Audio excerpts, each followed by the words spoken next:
maréchal, affaibli et épuisé, s'adressa à ses collaborateurs « Je dois aller me reposer à Guadolité et je rentre lundi pour les négociations ». Le colonel Kisukula, directeur de cabinet du général Kapama Baramoto, se souvient. Avant midi, un ami m'a appelé pour m'informer des remous à la présidence toute la nuit du 15 au 16 mai. La maman présidente avait fait ses valises, arrachant certains tableaux fixés au mur. Mobutu lui-même montrait des signes de désolation et de découragement. Le maréchal, affaibli et épuisé, s'adressa à ses collaborateurs « Je dois aller me reposer à Guadolité et je rentre lundi pour les négociations ». Tout le monde savait que le général Maélé et ses officiers avaient déclaré la veille qu'il n'était plus capable d'assurer sa sécurité et qu'il serait plus sage de quitter la capitale. À l'aéroport, avant d'embarquer son épouse Bobby Ladawa se tourna vers le général Maélé, chef de l'armée. « Donat, nous savons ce que vous avez fait. C'est ainsi que vous remerciez papa, après tout ce qu'il a fait pour vous ?» L'avion s'éleva vers 10 heures, direction Guadolité. À Kinshasa, la situation échappait à tout contrôle.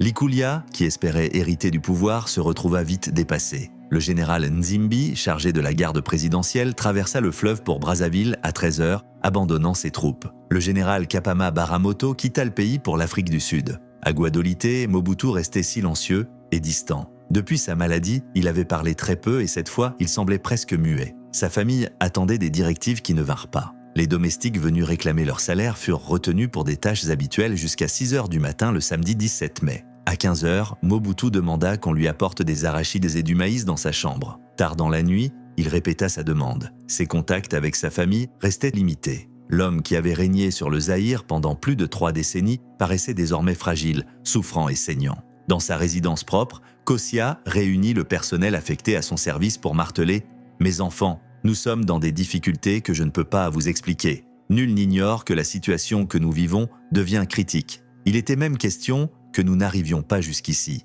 Le général Nzimbi avait conseillé à votre papa de quitter la capitale pour aller trouver refuge ailleurs, car lui ne saurait plus stopper l'avancée des rebelles et empêcher la chute de Kinshasa. Mais votre papa avait refusé de quitter la capitale. Il a souhaité rester seul là-bas et nous a demandé à nous, les femmes et les enfants, ainsi qu'à toute sa famille, de quitter Kinshasa pour Guadolité. Nous y avons refusé en lui disant que nous n'étions là que pour lui et qu'en outre, il n'était pas en bonne santé. Comme il refusait de quitter la capitale, nous avions décidé de rester tous ensemble pour vivre ce qui allait se passer avec lui. Entendant cela, papa en fut ému. Pris de compassion, il accepta de rejoindre son village natal. Avant de quitter, Mobutu a rassemblé les généraux pour leur dire « Vous-même, vous avez vendu notre pays. Tout de suite, je quitte la capitale pour aller me reposer dans mon village tout en vous laissant le pouvoir de gérer votre pays. Dans tout ce que je vous ai dit, sachez que notre pays était déjà vendu. Même les gens avec qui nous partagions le pain chaque jour nous ont trahis.